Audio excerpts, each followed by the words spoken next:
Can I just ask, what did Kamala Harris do? You obviously disagree with her politically. She's a Democrat, you're a Republican. Yeah. But what did she do that was worse than lighting the fuse of an insurrection? Tonight's conversation puts two very different approaches to politics face to face. On one side is Mehdi Hasan, known for asking direct, uncomfortable questions.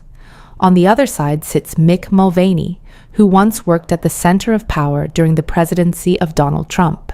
And what unfolds here is more than just a debate. It's a test of accountability. The discussion moves quickly into the controversy surrounding the January 6th United States Capitol attack, and the bigger question of how leaders respond when democracy is under pressure. As the conversation goes on, something interesting starts to happen. The tougher the questions become, the harder it is to keep the explanations consistent. If you value honest political discussion, subscribe for more. You were right after January 6th, and I think it's a disgrace that you now sit here and try to defend him when basically he's done nothing but get worse. I know the information he was getting at the time. And if you were in the White House and every single person who walked in and said, you won, you won, you won, you won, what would you believe? The evidence was to the contrary. They didn't say he won. His own lawyers told him he won. The Justice Department people told him they would resign if they tried to make him. As George points out, the DOJ were telling him he lost. Bill Barr was telling him he lost. The guy's telling me he won was the My Pillow guy. Maybe he shouldn't have been inviting the My Pillow guy into the White House. And maybe that's disqualifying. I don't like the fact that My Pillow guy was a senior advisor to the president. Whose fault was that? Whose fault was that? Donald Trump is ultimately responsible for his advisors. There's no question. So why give him a pass then? Because I understand how the presidency works. It's one of the most isolated. There's never been a president like this. You know this. That's fine, but that doesn't mean it's fascist. All presidents are different. Yes, he is his own thing, and I get that. Isn't the problem, though, Mick, twice now tonight you've said he got bad information on the photo, he got bad information on the election. Maybe the President of the United States should be someone who's smart enough to reject bad information. Again, it's an easy rhetorical point. It doesn't make you. Leaders should be smart. It doesn't make you a fascist authoritarian if you don't do what you just said. Put that to one side. Face it. You accept that leaders should be smart and not dumb.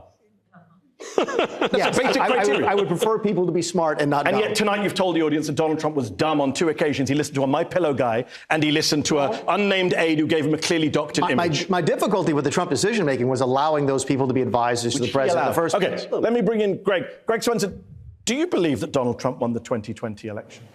I'm really not sure, but I think what's important here is one of the reasons he won in 2024 is because of the pressure from the press, pressure from critics, not only calling the fascist and a racist, but also they start accusing you. How could you vote for a guy who's a misogynist, even though he's not? It's one of the reasons he won, is that the people, got a little bit offended by this sort of judgment and this virtue signaling from his critics when he's done a lot of things really well. No one's perfect, but he's doing so much good for the people that voted for him, especially the working class people in America. I apologize, Greg, I didn't introduce you to the audience. Greg is the chairman of Republicans Overseas UK, which is why I asked you about Trump and the election. Christina Greer is here, Associate Professor of Political Science at Fordham University, been waiting very patiently. Christina, is this just about liberals being upset about the way Trump speaks, or is it something more than that in your view? I find that the defenders of Trump like to sort of talk about semantics and sort of get tied up in words. What we are looking at is public servants. You have served this country diligently. We know your CV, but you know better, yet you refuse to do better. I think that's the piece that is so frustrating with liberals or people on the left, where you were in Congress, you understand the separation of powers, you understand checks and balances, and what you're looking at right now in Trump 2.0, where he's steamrolling Congress, where he's ignoring the courts, where he's absolutely no respect for the Constitution, and in the litany of things that you listed, George, the one thing that you forgot was shame. We are dealing with a man who has zero shame.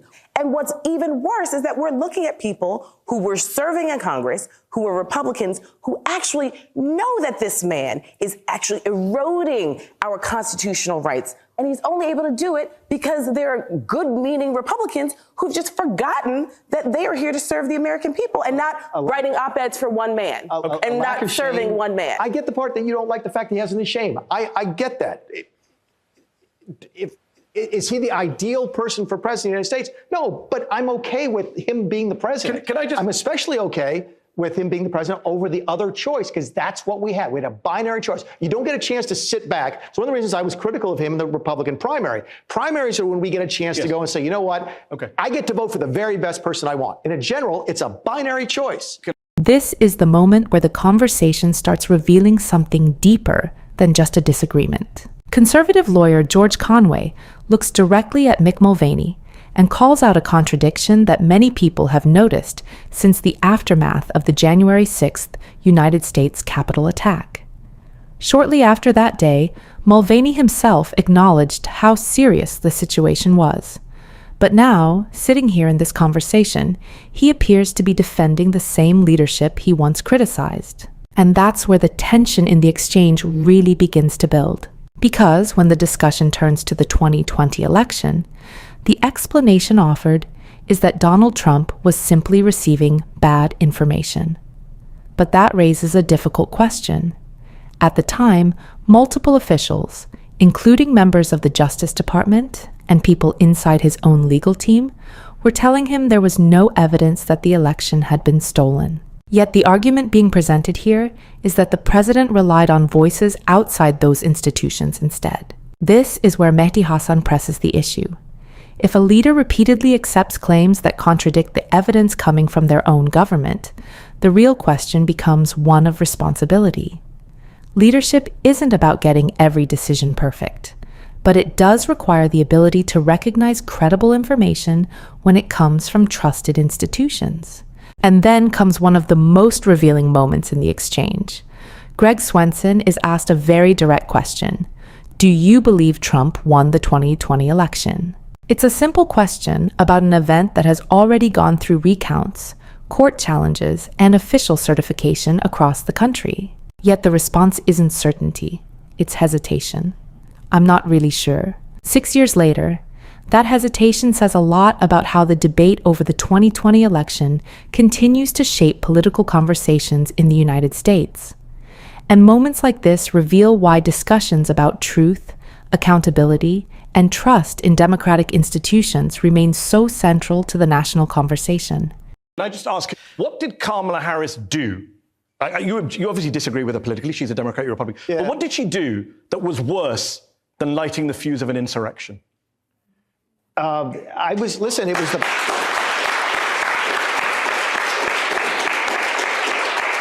I put it to you this way. You were worried, and we all should be worried about a deterioration in democracy. There's no question about that. I happen to feel that the policies that she represented would be just as deteriorating. By the way, why did Donald Trump do so well in 2024? Because he got a message. He was struggling going into the primaries. Ron DeSantis, if you remember, was doing very well. And then he got charged in New York with this criminal charge for this financial thing. And it gave him this message. Look what they're doing to me. I'm rich, I'm famous, I'm white. If they can do it to me, imagine what they can do to you. That's a very powerful message, because that is what the Democrats were doing. My point. You didn't answer my question. I am answering your question, which is that a lot of us sat back. Charging Donald Trump for crimes that he clearly committed is worse than an insurrection. So, I mean, I'm quoting Bill Barr. Bill Barr said he committed a crime in Florida. My point is, if you're worried about the long-term health of the democracy, you could look very critically at Kamala Harris. Okay, let me ask you this. Last year, you said the Jeffrey Epstein scandal would have no political impact at all on Trump's election chances. And you were right about that. It didn't. But it's certainly impacting his presidency. It's probably the biggest story in America right now. It's divided the MAGA base. Many conservatives are furious with him and his administration. Trump, of course, is a former close friend of Epstein's. They're furious at him for not releasing the Epstein files, as he promised he would. Is it because, as Elon Musk has said, Donald Trump is in the Epstein files? No, absolutely not. He's in the files. A lot of people in the files. This is if there was something in the files that was particularly damning about Donald Trump, the files would have been released by the Biden administration. No, not if it was damning about Bill Clinton as well. Not if it was damning about. Can I please just okay? If it was really damning about Donald Trump, they would have released at least that part. My guess is, and it's an educated guess, is that it's particularly damning of very important people on both sides of the political aisle, which is why Trump doesn't want to release it and why Biden didn't release it either. If it was just about Trump, it would have come out. You were the chief of staff when Epstein apparently died by suicide in prison. Yeah, you were. Yeah, we checked. So, Trump at the time baselessly suggested that Bill Clinton might have killed him. As he does. Baselessly? Okay. You think Bill Clinton might have killed him? Okay. Just checking. I don't know how loyal Is you Bill are Clinton to. on the list? I mean, you were chief of staff at the time. You didn't come out and correct him, so maybe you do share that insane view. Not my job. That literally is your job as chief of staff. No, no. You just said earlier, the chief of staff controls information coming to Donald Trump. Who told him that Bill Clinton killed him? It's not the job of the chief of staff to protect, to correct the president of the United States. And as between who knows the job of the chief of staff, you know a lot about a lot. You don't know a lot about. But you just told me the definition was to protect Donald Trump. So you failed. The job of the president of the United States is to make sure he gets good information. And he failed because someone told him that Bill Clinton killed Jeffrey Epstein, and you didn't protect him from that. Did they tell him? Yeah, he retweeted a post saying that Bill Clinton could have killed him. So again, I mean, right. You told me that was a job description. Last thing on Epstein. You were the chief of staff. Yeah. Trump does make this claim in 2019. The DOJ now says, the Trump DOJ, it was definitely a suicide. No. Here's where the exchange hits the core of accountability. Christina Greer breaks it down sharply. You have served this country diligently. We know your CV, but you know better, yet you refuse to do better. That line, you know better yet you refuse to do better, cuts to the heart of the problem. These aren't people unfamiliar with civics or the Constitution. Mick Mulvaney has been in Congress. He's been chief of staff. He understands checks and balances.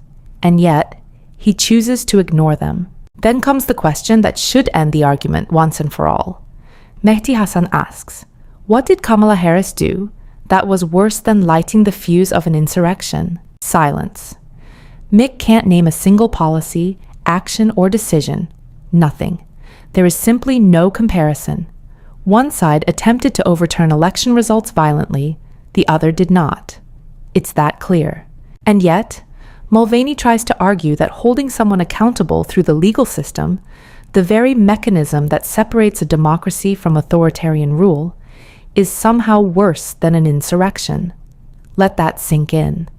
The consequences of lawful accountability are treated as the threat, while actual attempts to overthrow democracy are minimized. That's a complete inversion of logic. Even when it comes to the Epstein scandal, Mulvaney admits he never saw the footage, never investigated, yet still confidently defends the administration. Mehdi cuts through it perfectly. You weren't involved. You didn't see any of this.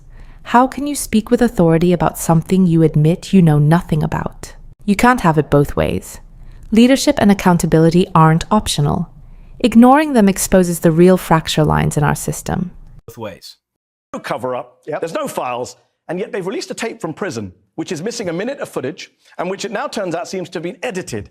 You were the chief of staff. Yeah. Did you see the full footage at the time? Oh. Is this the full unedited footage from the prison cell that night? I have no idea, and I never saw the original film, but I did read about it. What did you see? I didn't see anything. So for 6 months after his death, you're chief of staff, you don't see anything about Epstein? No.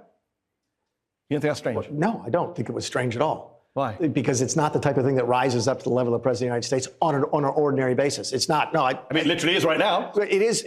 That's dealing with the disclosure of the files, which are in the control of federal government. No, it would not have been the type of thing that we all sit around in the Situation Room and look at the video of the Epstein thing. And by the way, the minute, I was reading about the minute gap, you may have read the same thing, is that apparently the video resets every single night apparently. At midnight. So but there's a trust deficit right now with this administration. But I got to ask you again, you're saying you didn't see any of the video stuff, you weren't involved, this doesn't rise to the level of chief of staff or the White House, and yet you're confidently saying that Elon Musk is wrong and his name's not in the files. How do you know? I didn't. No, I absolutely didn't. In fact, I think if you go back and look at the tape, I said, I imagine that Donald Trump's name is in the file someplace.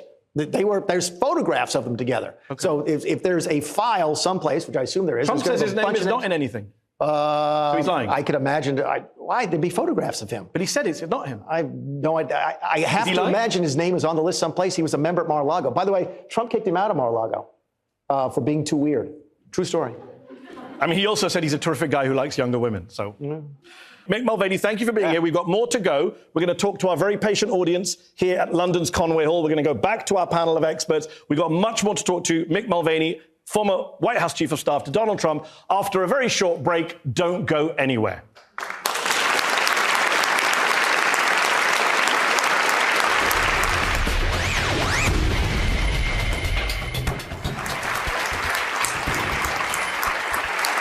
Welcome back to Head to Head on Al Jazeera English. I'm joined today by Former acting White House Chief of Staff for Donald Trump.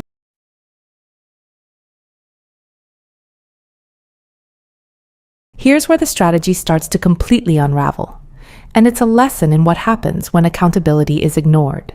Mehdi Hasan is asking basic, straightforward questions about responsibility and the limits of power, but Mick Mulvaney repeatedly deflects. His claim? These issues don't rise to the level of the president. Think about that.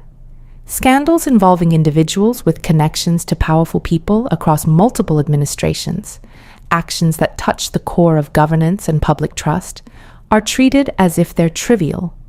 Yet minor controversies or social media drama trigger official press statements and scrutiny. The message is clear. Some things matter, some things don't. And often the dividing line is convenience, not principle. This pattern continues through every exchange.